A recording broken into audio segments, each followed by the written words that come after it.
Aldehyde ketone के properties में हम लोग अगला रिएक्शन जो चर्चा करने चल रहे हैं वो होगा रिएक्शन विद सोडियम बाइसल्फाइड। देखिएगा, अगला रिएक्शन जो हम चर्चा करने जा रहे हैं वो रिएक्शन का नाम होगा क्या चीज?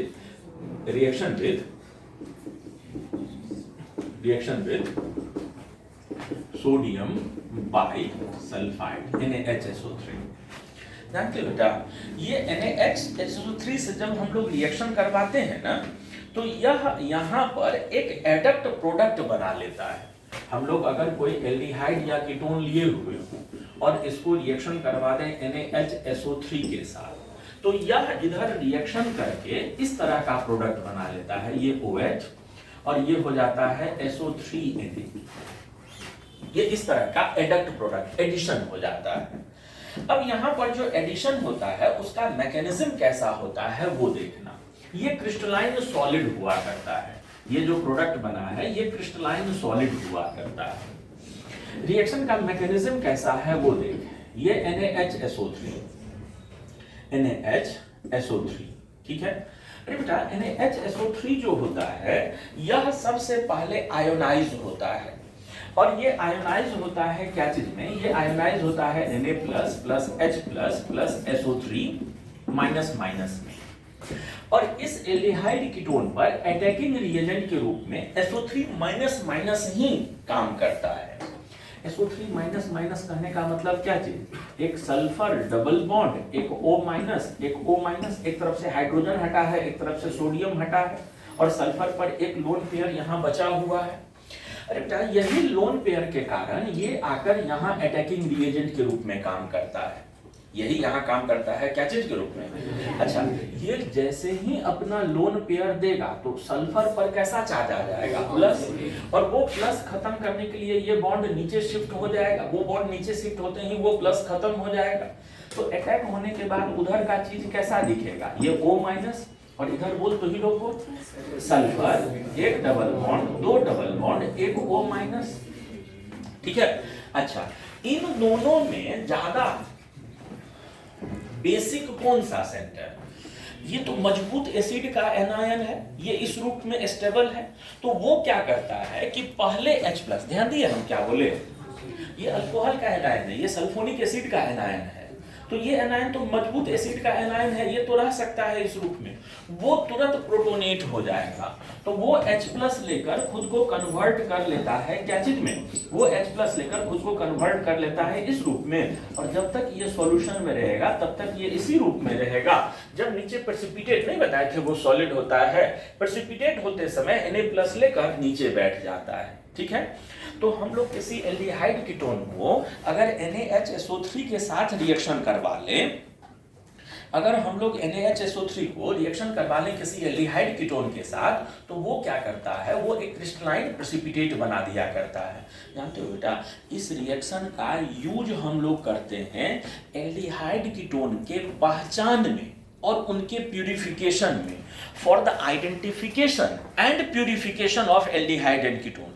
जैसे कोई एल्डिहाइड कीटोन, ये लिक्विड एल्डिहाइड कीटोन है कि नहीं है, ये अगर हमको पहचानना हो, ठीक है, एल्डिहाइड कीटोन है कि नहीं है ये अगर हम लोगों को पहचानना हो तो हम लोग क्या करें कि थोड़ा सा वो लिक्विड टेस्ट ट्यूब में लेकर NaHSO3 ऐड कर दो, प्रेसिपिटेट बन गया तो इसका मतलब कोई एल्डिहाइड कीटोन है। और प्यूरिफिकेशन, जैसे मान लो कहीं पर एल्डिहाइड कीटोन के साथ कोई और केमिकल भी मिला हुआ है तो NaHSO3 मिला दीजिए, एल्डिहाइड कीटोन क्रिस्टल के रूप में नीचे बैठ गया। अब उस क्रिस्टल को फिल्टर कर लीजिए, छान लीजिए, तो एल्डिहाइड कीटोन बाकी जिससे अलग हो गया और उसका फिर से हाइड्रोलिसिस कर दीजिए तो वो फिर से एल्डिहाइड कीटोन दूसरे बर्तन में आपको अलग से मिल जाएगा। तो इस रिएक्शन का यूज किया जाता है क्या चीज के रूप में?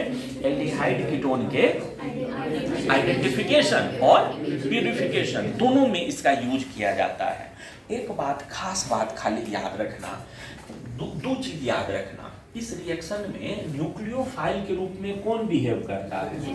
SO3 माइनस माइनस बिहेव करता है। और जानते हो बेटा, यह रिएक्शन नहीं दिखाया जाता है किनके द्वारा? जो बल्की कीटोन्स होते हैं। बल्की कीटोन्स अगर होंगे जिसमें ये दोनों वैलेंसी से लगा ग्रुप बड़े बड़े हों, बल्कि कीटोन्स जो होते हैं वो इस तरह के रिएक्शन में पार्टिसिपेट नहीं, इनके साथ पार्टिसिपेट नहीं करते हैं। कई बार क्वेश्चन देगा कि NaHSO3 के साथ कौन प्रेसिपिटेट नहीं हुआ करेगा, तो वो वाला ऑप्शन में ढूंढ लेना जिसमें कीटोन ग्रुप क्या लगा हुआ हो, बल्कि लगा हुआ हो, वो इस रिएक्शन में पार्टिसिपेट नहीं किया करता है। हम लोग आगे बढ़ते हैं। अरे क्या अगला रिएक्शन जो हम चर्चा करने चल रहे हैं, वो होगा रिएक्शन विद अमोनिया डेरिवेटिव। ध्यान देते रहना, जो अगला रिएक्शन हम चर्चा करने चल रहे हैं उस रिएक्शन का नाम होगा क्या चीज, reaction with ammonia derivative.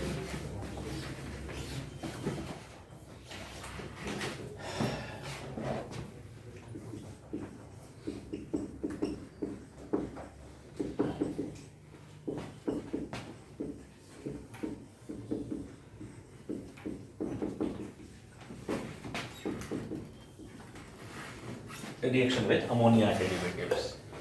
Ammonia में एक हाइड्रोजन हटाकर कोई ग्रुप लगा दिया गया है, तो अमोनिया डेरिवेटिव बोलेंगे उसको।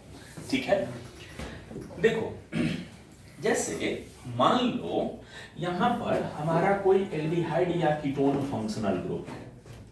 मान लेते हैं हमारा कोई एल्डिहाइडिक या कीटोनिक फंक्शनल ग्रुप है और इसको हमने रिएक्शन करवाया है क्या चीज के साथ, तो किसी अमोनिया डेरिवेटिव के साथ रिएक्शन करवाया है। Nitrogen centre having a lone pair. अरे बेटा उसको अगर अमोनिया डेरिवेटिव के साथ रिएक्शन करवाएं तो इधर का रिएक्शन दिखेगा कैसा, इधर का रिएक्शन होगा कैसा बताओ। तो इधर का रिएक्शन होगा जैसे ही ये बॉन्ड इधर के तरफ ओपन होगा, ये लोन पेयर के कारण वहां अटैक करेगा। जैसे ही ये ओपन होगा ये लोन पेयर के कारण वहां अटैक करेगा, तो वो अटैक करेगा तो इधर का चीज कैसा दिखेगा, ये दिखेगा O माइनस और इधर दिखेगा N, ये H यहाँ प्लस, उससे लगा ग्रुप। अब आगे क्या होगा, अब आगे होगा ये कि ये हाइड्रोजन यहां से हटकर वहां आ जाएगा, यही होगा ना, ये हाइड्रोजन वहां से हटकर वहां आ जाएगा। बेटा ये हाइड्रोजन यहाँ से हटकर यहाँ आ गया तो ये OH और ये हो गया NH और ये G। अब आगे क्या होता है, अगर हम लोग यहाँ पर हल्का सा एसिड कैटलिस्ट ले लें, यहाँ पर कैसा कैटलिस्ट ले लें, हल्का सा एसिड कैटलिस्ट ले लें, तो एसिड कैटलिस्ट अगर आए और यहाँ इनको हटा दे, यहाँ इसके लोन पेयर पर अटैक करे, यहाँ इनको क्या कर दे, रिमूव कर दे, वहां उनको रिमूव कर दे, तो यहीं पर -H2O लिख देते हैं, वो वहां आकर अटैक करे, उनको रिमूव कर दे, तो ये कैसा चीज, ये प्लस और ये नाइट्रोजन के पास हाइड्रोजन और ये G और ये लोन पेयर। बाहरी कोई आकर अटैक करे उसके पहले यही अपना लोन पेयर दे देगा और यहां से हाइड्रोजन क्या करेगा, बाहर कर देगा। यहाँ से अगर हाइड्रोजन बाहर कर दे तो ये क्या चीज में कन्वर्ट हो जाएगा, C≡N और ये G में कन्वर्ट हो जाएगा, ऐसे चीज में कन्वर्ट हो जाएगा। ठीक है, जब भी हम लोग किसी अमोनिया डेरिवेटिव के साथ एल्डिहाइड कीटोन को रिएक्शन, ये पूरा रिएक्शन अगर एक लाइन में लिखें C≡O और NH2G के साथ अगर रिएक्शन लिखें हम लोग, तो ओवरऑल रिएक्शन क्या होता है कि ये ऑक्सीजन और ये हाइड्रोजन इतना चीज यहां से निकल जाता है क्या बनकर, वाटर बनकर, और इधर का प्रोडक्ट हम लोगों का बन जाता है NOG ये बन जाता है। ठीक है, C≡N बदल जाता है। फाइन, जानते हो बेटा ये रिएक्शन में कैटलिस्ट के रूप में क्या यूज किए हैं, एसिड। दिक्कत है ये रिएक्शन अगर आपको करवाना है तो मॉडरेट पीएच, बहुत ज्यादा एसिडिक सॉल्यूशन नहीं ले सकते हैं। पीएच जो हमको लेना पड़ता है वो 4.5 से लेके 5.5 के बीच का ही पीएच लेना पड़ता है। सर क्यों, जानते हो अमोनिया डेरिवेटिव के पास भी लोन पेयर है, अगर हल्का सा भी ज्यादा एसिडिक सॉल्यूशन हो गया तो वो लोन पेयर, वो H+ इसी के लोन पेयर पर अटैक करके इसी को रिएक्शन के लायक नहीं रहने देगा। नहीं ध्यान दिए, इसका लोन पेयर पर H+ आकर अगर अटैक कर दे तो भाई ये यहाँ रिएक्शन ही नहीं करेगा। तो हल्का सा भी ज्यादा एसिडिक सॉल्यूशन ले लेंगे तो अमोनिया डेरिवेटिव रिएक्शन करने लायक ही नहीं रह जाएगा, और अगर कम एसिडिक ले लेंगे तो फिर रिएक्शन कैटेलाइज ही नहीं होगा। तो इसीलिए एक बहुत छोटा रेंज है पीएच का, तो उसी रेंज में ये रिएक्शन अच्छे से हुआ करता है। ये जरूर याद रखिएगा सभी लोग, ये रिएक्शन अगर हम लोग करवाते हैं तो वो रिएक्शन अच्छा होता है किस रेंज में, 4.5 से लेके 5.5 के रेंज में, 5 साढ़े 5 के बीच में ही लेते हैं पीएच, जो लेते हैं 5 to 5.5 के बीच में ही पीएच लेते हैं। ये इतना बात समझ में आ गया सभी लोगों को। ओवरऑल रिएक्शन अमोनिया डेरिवेटिव के साथ कैसा होता है ध्यान देना। हम लोग अब ये तो जनरल रिएक्शन लिखे, अब कुछ पर्टिकुलर अमोनिया डेरिवेटिव का रिएक्शन लिखते चलते हैं। कुछ पर्टिकुलर अमोनिया डेरिवेटिव का रिएक्शन हम लोग लिखते चलते हैं, तो देखते चलना। अरे एक अमोनिया डेरिवेटिव होता है जिसको हम लोग बोलते हैं हाइड्रोक्सिल एमीन, रिएक्शन विद क्या चीज, हाइड्रोक्सिल अमाइन। हाइड्रोक्सिल अमाइन बोलते हैं NH2OH को। हाइड्रोक्सिल अमाइन इसको क्यों बोले ध्यान दिए, ये हाइड्रोक्सिल और ये अमाइन, हाइड्रोक्सिल अमाइन, ठीक है। हाइड्रोक्सिल अमाइन से जब रिएक्शन करवाते हैं ना तो इधर ये बन जाता है ऑक्साइन। इधर जो प्रोडक्ट बनता है उस प्रोडक्ट को क्या नाम से पुकारते हैं, ऑक्साइन। एक चीज याद रखना, एल्डिहाइड कीटोन को जितना भी अमोनिया डेरिवेटिव से रिएक्शन करवाओगे ना तो हर बार प्रोडक्ट के रूप में क्रिस्टलाइन सॉलिड मिला करता है। हर बार प्रोडक्ट के रूप में क्या मिला करता है, क्रिस्टलाइन सॉलिड मिला करता है। ध्यान दीजिएगा रिएक्शन, जैसे हम लोग कोई एल्डिहाइड कीटोन ले लिए हैं और इसको हमने हाइड्रोक्सिल एमीन के साथ रिएक्शन करवाया है। अरे बेटा इधर जो प्रोडक्ट बनेगा वो प्रोडक्ट कैसा दिखेगा, आप लोग बता सकते हैं। देखिए तो इधर प्रोडक्ट कैसा दिखेगा, बोलो ना। इधर जो प्रोडक्ट दिखेगा ये C डबल बॉन्ड N और ये क्या चीज OH, ये H2O, और ये जो हो जाएगा वो क्या हो जाएगा, ये जो हो जाएगा वो क्रिस्टलाइन सॉलिड हुआ करेगा, ठीक है। और इसको इस फंक्शनल ग्रुप का नाम क्या है, तो इस फंक्शनल ग्रुप का नाम है ऑक्साइन। उसी तरह से दूसरा रिएक्शन जो हम लोग लिखने जा रहे हैं, जो दूसरा रिएक्शन हम लोग लिखने जा रहे हैं वो होगा reaction with hydrazine. Reaction with क्या चीज, हाइड्राजीन। ये इधर हाइड्राजोन बना लेता है, गिव्स हाइड्राजोन। हाइड्राजीन किसको बोलते हैं आप लोग जानते हो, NH2 को हाइड्राजीन बोलते हैं। अरे बेटा यहाँ पर C डबल बॉन्ड O, इसको रिएक्शन करवा लिए हैं ये NH2 के साथ, उधर क्या बनेगा, कोई दिक्कत आपको बताने में, उधर क्या हो जाएगा बोलो, इधर हो जाएगा ये C डबल बॉन्ड N और यहाँ क्या चीज NH2 और प्लस क्या चीज H2। यह जो हुआ करेगा वो क्या हुआ करेगा, यह क्रिस्टलाइन सॉलिड प्रोडक्ट हुआ करेगा। अगला जो रिएक्शन लिखने जा रहे हैं वो होगा रिएक्शन विथ फेनाइल हाइड्राजीन। अगला जो रिएक्शन लिखने जा रहे हैं वो हो जाएगा रिएक्शन विथ फेनाइल क्या चीज, हाइड्राजीन। तो उधर फेनाइल हाइड्राजोन बन जाता है, उधर बन जाता है फेनाइल क्या चीज, हाइड्राजोन बन जाता है। अरे फेनाइल हाइड्राजीन, फेनाइल हाइड्राजीन कहने का मतलब ये NH2 और उधर NH के बाद एक बेंजीन रिंग लगा हुआ, ये तो फेनाइल हाइड्राजीन हो गया। फेनाइल हाइड्राजोन का फॉर्मूला क्या हो जाएगा, C double bond N NH और यहाँ क्या चीज PH प्लस H2O, और ये भी जो हो जाता है वो क्या हो जाता है, यह भी क्रिस्टलाइन सॉलिड हो जाता है। सभी क्रिस्टलाइन सॉलिड बनते हैं, ठीक है। अगला रिएक्शन जो लिखने जा रहे हैं वो हो जाएगा सेमी कार्बाजाइड। अगला रिएक्शन जो लिखने जा रहे हैं reaction with semi carbazide. Reaction with क्या चीज, सेमी कार्बाजाइड। जानते हो बेटा कार्बाजाइड बोलते हैं यूरिया को, कार्बाजाइड बोला करते हैं क्या चीज को, यूरिया को। और यूरिया का फॉर्मूला होता है NH2CO NH2, ये NH2CO NH2, ये कार्बाजाइड है, ठीक है। कार्बाजाइड, सेमी कार्बाजाइड, यहां पर सेमी कार्बाजाइड बोलते हैं NH2 NH C double bond O NH2, ये सेमी कार्बाजाइड है।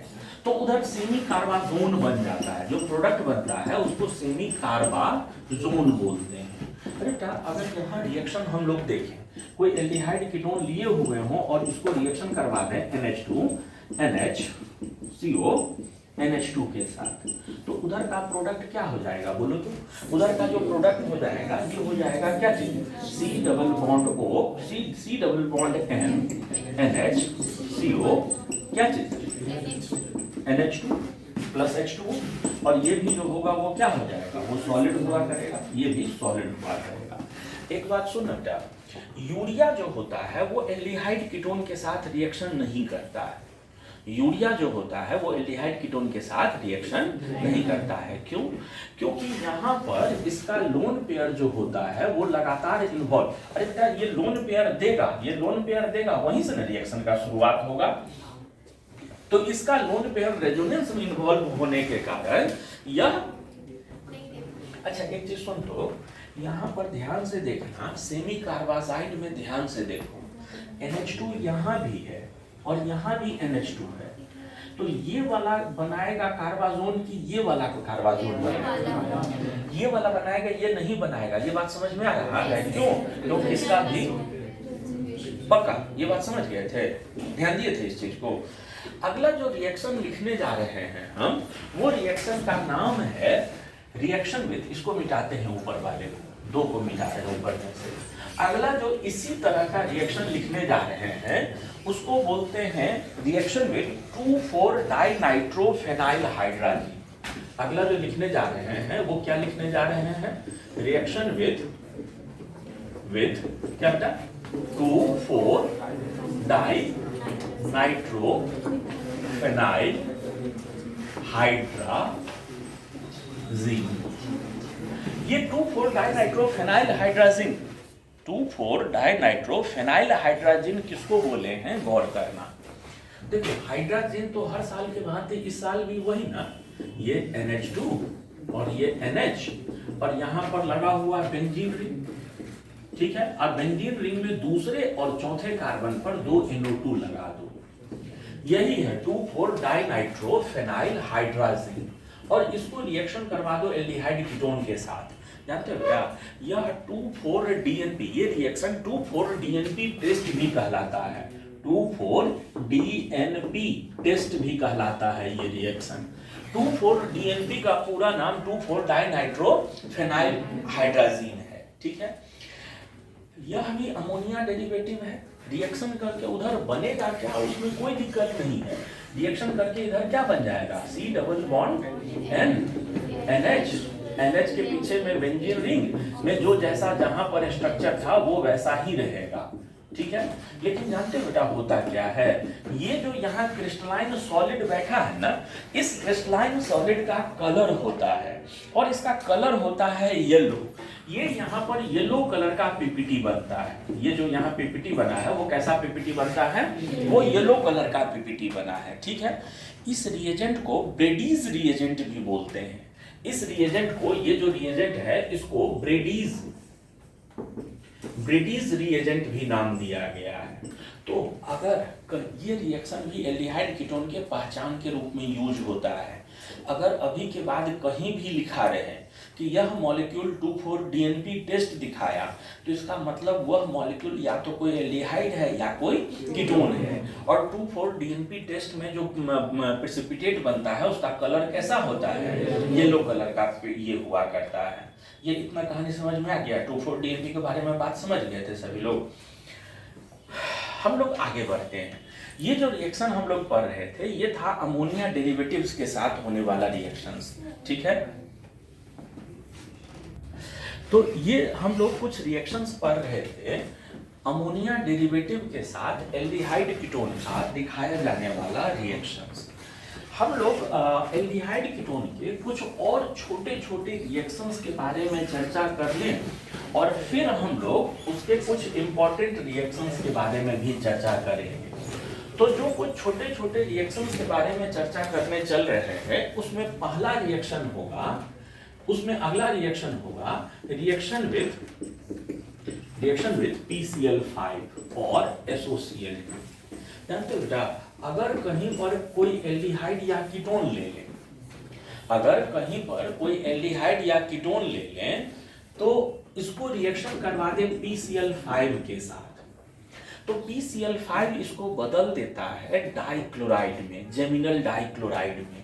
ये यहाँ रिएक्शन हो जाता है Cl और प्लस ये हो जाता है क्या चीज, और बिल्कुल इसी तरह का काम किया करता है कौन, SOCl2 भी बिल्कुल इसी तरह का काम किया करता है। और अगला जो रिएक्शन हम लोग पढ़ने जा रहे हैं वो होगा reaction with selenium dioxide SeO2। याद रखना बेटा, अगर हम लोग किसी एल्डिहाइड या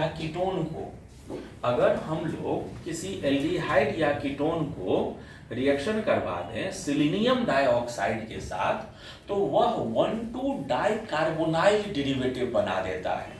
कहने का मतलब, अगर हम लोग यहाँ पर कोई मॉलिक्यूल ले लें CH3 C double bond OCH3 और इसका ऑक्सीडेशन करवा दें सिलीनियम डाइऑक्साइड के साथ, जानते हो सिलीनियम डाइऑक्साइड जब भी यूज करते हैं ना तो सॉल्वेंट के रूप में एसिटिक एसिड यूज करते हैं। ये इसको ऑक्सीडाइज करके बना देता है क्या चीज में, 1,2 डाइकार्बोनाइल डेरिवेटिव में बदल देता है। ठीक है, इसमें दो चीज याद रखना है बेटा, इसका मैकेनिज्म थोड़ा टेढ़ा मैकेनिज्म है, इसलिए इसके बारे में बहुत ज्यादा, इसके रिएक्शन के बारे में बहुत ज्यादा चर्चा नहीं करते हैं। सुनो, सिलीनियम जो है ऑक्सीजन फैमिली का मेंबर है, O oxygen sulphur selenium tellurium और पोलोनियम, यही ना है ऑक्सीजन फैमिली। तो सिलीनियम जो है वो ऑक्सीजन सल्फर का बड़ा भाई है। जैसे सल्फर ऑक्सी एसिड बनाता है वैसे ही ये भी बनाता है। जैसे सल्फर 2 ठो बनाता है ना, सल्फ्यूरस एसिड H2SO3 और H2SO4, तो वैसे ही सिलीनियम भी बनाता है H2SeO3 और H2SeO4।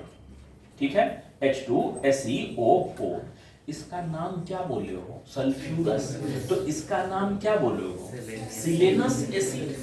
होता क्या है कि असल में यह दोनों चीज, ध्यान से सुनना सब लोग, असल में सिलीनियम डाइऑक्साइड और एसिटिक एसिड आपस में रिएक्शन करके सिलेनस एसिड बनाता है, और वह सिलेनस एसिड अटैकिंग रिएजेंट के रूप में काम करता है। अगर इतना हो सके तो इस रिएक्शन के बारे में याद रखना। इस रिएक्शन में एल्डिहाइड कीटोन पर एक्चुअल अटैकिंग रिएजेंट के तरह जो काम करता है वो कौन होता है, सिलेनस एसिड H2SeO3 होता है। ठीक है, H2SeO3 होता है जो एक्चुअल अटैकिंग रिएजेंट के तरह काम करता है। पहला चीज ये याद रखना। और दूसरा चीज जो याद रखना है, जानते हो क्या, अगर मान लो कहीं पर एक CH2 और एक जगह CH3 के बीच में कंपटीशन हो, जैसे इसको सिलीनियम डाइऑक्साइड और एसिटिक एसिड के साथ इसका ऑक्सीडेशन करवाएं, अब इसके बगल वाले कार्बन पर डबल बॉन्ड O आना है, तो डबल बॉन्ड O यहाँ हो कि यहाँ हो, तो वैसे केस में CH2 प्रेफरेंशियली ऑक्सीडाइज होता है CH3 के तुलना में। तो CH2 वाला पहले अगर ऑक्सीडाइज होगा तो उधर का प्रोडक्ट क्या बन जाएगा बता, तो इधर का जो प्रोडक्ट हो जाएगा वो हो जाएगा CH3 C double bond O C double bond O और CH3, इस तरह का चीज हो जाएगा। ध्यान दिए, हाँ, ये कहीं कहीं देखने को मिलेगा, कहीं कहीं जैसे मान लो ऐसा क्वेश्चन पूछे, ये डबल बॉन्ड O है और इसको सिलीनियम डाइऑक्साइड और एसिटिक एसिड के साथ हमने रिएक्शन करवाया है, तो बताओ इधर क्या बनेगा, तो उधर क्या चीज हो जाएगा, इधर जहां डबल बॉन्ड O था उसके बगल वाले सेंटर पर एक और डबल बॉन्ड O आ जाएगा। कार्बोनाइल को 1,2 डाइकार्बोनाइल डेरिवेटिव में बदल देता है कौन, सिलीनियम डाइऑक्साइड, और यहाँ अटैकिंग रिएजेंट की तरह काम करता है कौन, सिलेनस एसिड जो होता है वो अटैकिंग रिएजेंट की तरह काम करता है। ठीक है, ये हम लोग पढ़ रहे थे एल्डिहाइड कीटोन के रिएक्शंस के पहले पार्ट में। सेकेंड पार्ट में हम लोगों को कुछ कंडेंसेशन रिएक्शंस के बारे में पढ़ना है, जिसमें एक होता है अल्डोल कंडेंसेशन, एक होता है कैनिजारो रिएक्शन। इन दोनों पार्ट से ज्यादा क्वेश्चंस पूछा जाता है 12 में भी और कंपटीशन में भी। तो इन दोनों पार्ट का चर्चा हम लोग करते हैं अगले लेक्चर में। हम लोग मिलते हैं अगले लेक्चर के साथ।